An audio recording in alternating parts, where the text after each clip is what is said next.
तो आखिरकार मुंबई इंडियंस का जो हार का सिलसिला था आईपीएल के दूसरे चरण में वो जाकर थम गया है। नतीजा ये हुआ है कि पॉइंट्स टेबल में 7वें पायदान से सीधा छलांग लगाई है और अब 5वें पायदान पर पहुंच गए। आज हम चर्चा करेंगे the return of main in blue के बारे में। आप देख रहे हैं ESPN cricket info T20 time out. और हमारे साथ चर्चा करने के लिए मौजूद हैं दीप दास गुप्ता। दीप, पहला हमारा पॉइंट, जैसे मैंने कार्यक्रम की शुरुआत में भी कहा कि बॉयज इन ब्लू की वापसी, मुंबई इंडियंस की यहाँ पे बात हो रही है। सबसे पहले मैच की शुरुआत पे ले चलते हैं आपको सिलेक्शन को लेकर। टफ कॉल थे दोनों, एक सौरभ तिवारी को लाना, ईशान किशन को बाहर बैठाना, मिल की जगह नेथन कुल्टरनाइन को लाना, लेकिन दोनों सही साबित हुए। जी हाँ, और ये कॉम्पोजिशन, खासकर मैं मिल की जगह नेथन कुल्टरनाइन की बात कर रहा हूँ, ये वही कॉम्बिनेशन है जो पिछले 2-3 साल से मुंबई इंडियंस के साथ हमने देखा है और जो कि काफी कारगर साबित हुआ है। पिछले साल तक भी अगर आप देखें तो वहां पे एक ऑलराउंडर हुआ करता था नेथन कुल्टरनाइन, तो वो मेरे ख्याल से दोबारा वो उसी टेम्पलेट पे गए। ईशान वाला थोड़ा सा इसलिए कॉम्प्लिकेटेड ज्यादा इस वक्त क्योंकि वो इंडियन स्क्वाड में है। लास्ट साल इतना अच्छा गया है उनका लास्ट एडिशन, तो वो थोड़ा सा टफ कॉल जरूर हुआ होगा क्योंकि आप जहां पे चाहते हैं कि ईशान को और मौका दिया जाए और वो परफॉर्म करें, लेकिन कहीं ना कहीं उस मोड़ पे है मुंबई इंडियंस के जहां पे आप चांसेस नहीं ले सकते। वहां पे आपको इंडिविजुअल के आगे देखना पड़ेगा, टीम के बारे में ज्यादा देखना पड़ेगा। उनकी जो एक सबसे अहम कड़ी है मुंबई की, वो हमेशा रोहित शर्मा रहे हैं। इस बार अच्छी शुरुआत भी मिली है जब भी। बस एक चीज मैं देख रहा था, जिस तरीके से वो आउट हो रहे हैं, तीनों मैच जो अभी यूएई लेग में खेले गए हैं, तीनों बार स्पिनर के खिलाफ वो लॉन्ग ऑन को पार करने की कोशिश करते हैं, वहां कैच हो जाते हैं। क्या ये सिर्फ इत्तेफाक है या यहाँ कुछ है जिसपे बाकी टीमें काम कर सकती है? बिल्कुल काम कर सकते हैं। आपने इस 3 मैचेस के बारे में कहा, आप थोड़ा सा पीछे जाएंगे और देखेंगे कि ये पहले भी हो चुका है। जैसे स्पिनर देखते हैं, खासकर पहले 6 ओवर में, तो उनका गो टू शॉट वही है कि मिड ऑन या मिड विकेट के ऊपर से काउस कॉर्नर जिसे हम कहते हैं, वहां पे बड़ा शॉट। और जहां पे सक्सेस भी मिलता है उनको, ऐसी बात नहीं है कि सक्सेस नहीं मिलता, लेकिन ये वही है कि वो 50-50 वाली बात है कि जहां सक्सेस भी है वहां पे वो आउट भी काफी बार हुए हैं। या सो थोड़ा सा मेरे ख्याल से कुछ है, एक पैटर्न सा है जिसके ऊपर काम कर सकते हैं। इस बीच दीप, मैच विनिंग पार्टनरशिप के बारे में बात करते हैं, क्योंकि एक समय ये लो स्कोरिंग मैच सा लग रहा था और लग रहा था मैच फंस सकता है, और उस बीच पांड्या और पोलार्ड आते हैं। सबसे पहले हार्दिक पांड्या के वो ड्रॉप कैच पे जाता हूं, 7 रनों पर उन्हें ड्रॉप किया गया। टर्निंग पॉइंट हो सकता था।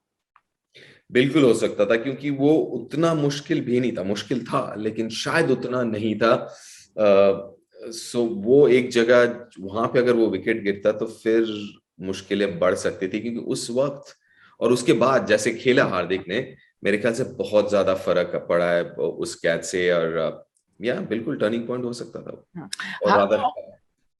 और जहां तक कैरन पोलार्ड का सवाल है, मेरे को लगता है उनके पास तो एग्जैक्ट ब्लूप्रिंट है। कैसी भी सिचुएशन हो और कितना भी रन रेट बढ़ जाए, धीमी पिच भी हो, पर उन्हें आता है कैसे मैच के उस तरफ ले जाया जाए अपनी टीम को जीत के पार।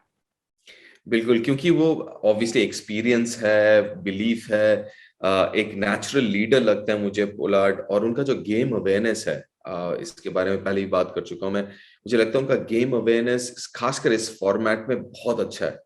वो भली भांति जानते हैं कि किस बॉलर को कहाँ मारना है, कहाँ पे वो डालेगा, क्योंकि इस जहाँ पे वो बल्लेबाजी करते हैं आखिरी के ओवरों में, काफी हद तक वो एंटिसिपेशन के ऊपर बहुत कुछ निर्भर करता है कि फील्ड आपने देख लिया, आपने बॉलर देख लिया, आपको पहले से भापना पड़ता है कि ये कहाँ पे बॉल डाल सकता है और मैं कौन से शॉट के लिए तैयार हो सकता हूँ। तो वो जो एंटिसिपेशन है वो भी बहुत बढ़िया उनके साथ, तभी इतने सक्सेसफुल है।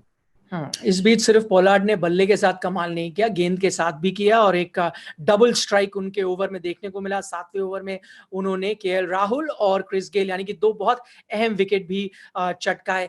बस हैरानी इस बात को लेकर होती है दीप, और क्या आप चाहेंगे कि मुंबई इंडियंस उनसे थोड़ी ज्यादा गेंदबाजी कराए? मैं देख रहा हूं सिर्फ 3 ओवर डाले हैं पिछले 4 मुकाबलों में।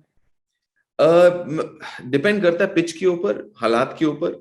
मेरे ख्याल से ये जो हालात है जहाँ पे थोड़ी सी गेंद रुक के आ रही थी और साथ में जो बाउंड्रीज हैं वो बहुत लंबे हैं, 75 से लेकर 80 मीटर लंबे बाउंड्रीज हैं आबू धाबी में, तो कहीं ना कहीं उसका फायदा उठाया है। और मेरे ख्याल से उस हिसाब से उस टीम में पोलार्ड खुद एक, जैसे मैंने कहा, लीडर हैं, रोहित अच्छे लीडर हैं, तो मेरे ख्याल से वो भली बात ही जानते हैं कि कौन से ऐसे सिचुएशंस है जहां पे पोलार्ड को सफलता मिल सकती है और जहां पे नहीं मिल सकती। एक चीज और मुंबई इंडियंस के लिए अच्छी हुई, कृणाल पांड्या, उनकी गेंदबाजी को लेकर थोड़ी चर्चा हो रही थी। यहां पर थोड़ा कॉन्फिडेंस मिलेगा अब उनको और टीम को भी, क्योंकि आज विद द बॉल अच्छा मैच रहा। बिल्कुल, क्योंकि अगर कोई एक जगह है जहां पे आप कह सकते हैं थोड़े से जो उनका स्क्वाड है, थोड़ा सा जो उनका स्क्वाड है वो थोड़ा सा हल्का है, वो मेरे ख्याल से स्पिनिंग डिपार्टमेंट में। और अगर आप देखें तो पिछले मैच में जाके पहला विकेट लिया है स्पिनर ने एमआई के लिए, इस लेग में, सेकंड लेग में राहुल चाहर ने जब विकेट लिया था पिछले मैच में। तो कहीं ना कहीं वो एक हल्का लग रहा था या है, जहां पे ये जैसे आपने कहा प्रदर्शन जो कृणाल का है बहुत बहुत जरूरी, क्योंकि आप चाहते हैं कृणाल जैसे बॉलर जो हैं कि उनसे कंट्रोल चाहते हैं कि आप आके विकेट ना ले तो कम से कम थोड़े इकोनॉमी रेट अच्छा हो, और वही कर दिखाया कृणाल ने। इस बीच हालांकि पंजाब किंग्स की टीम हार गई, लेकिन एडम मार्करम का जो बल्लेबाजी प्रदर्शन है वो काबिले तारीफ था। वैसे अभी तक अच्छे परफॉर्मेंस देते आ रहे हैं। 42 रन आज उन्होंने बनाए सिर्फ 29 गेंदों में, 144 का उनका स्ट्राइक रेट था इस धीमी सी पिच पर। कोइंसिडेंस भी है कि वो यहां पर पहुंच गए दीप, क्योंकि डेविड मलान के रिप्लेसमेंट के तौर पर आते हैं। लेकिन अब पंजाब किंग्स खुश होगा, वो आएंगे। और मैं देख रहा था श्रीलंका जो दौरा अभी हाल ही में खत्म हुआ, उसमें अच्छे फॉर्म में थे, शायद उसी का फायदा अब भी मिल रहा है। बिल्कुल, और शायद इसी कारण उनको लिया गया रिप्लेसमेंट के तौर पे, और सिर्फ लिया नहीं गया, खिलाया गया, क्योंकि करंट फॉर्म बहुत अच्छा है जैसे आपने कहा। और साथ में मुझे लगता है कि ये जो पिच है और जो बड़ा जो आई मीन अगर माकरम देखें तो वो टच प्लेयर हैं, और शायद जो टच प्लेयर्स होते हैं उनको बड़े ग्राउंड ज्यादा उनको भाता है, क्योंकि फिर जितना बड़ा ग्राउंड होगा गैप भी बड़ा दिखता है। तो जो प्लेसमेंट वगैरह है तो वैसे प्लेयर हैं, और बहुत बढ़िया बल्लेबाजी की। और ऐसे जो पिच है जहाँ पे थोड़ी सी धीमी रही है ये पिच, लेकिन फिर भी गति है as compare to some of the other pitches, तो जहाँ पे मेरे ख्याल से थोड़ा ज्यादा सूट करता है माकरम जैसे बल्लेबाजों को जो साउथ अफ्रीका से आता है। इस बीच अगर कोई पॉजिटिव्स के बारे में बात हो रही है, एक तो माकरम हुए, दूसरे हैं रवि बिश्नोई। पिछला मैच हमने देखा दीप, उन्होंने अपनी टीम को मैच जितवाया। इस बार भी लगभग फंसा दिया था जब उन्होंने 2 विकेट लिए चौथे ओवर में। बस हैरानी इस बात को लेकर हुई कि वो चौथे ओवर में 2 विकेट लेते हैं, उसके बाद 8वें ओवर में आते हैं, 4 ओवर बीच में गेंदबाजी नहीं करते और आप सौरभ तिवारी को सेट होने देते। थोड़ा हैरान थे आप कि तब दबाव बनाना चाहिए था।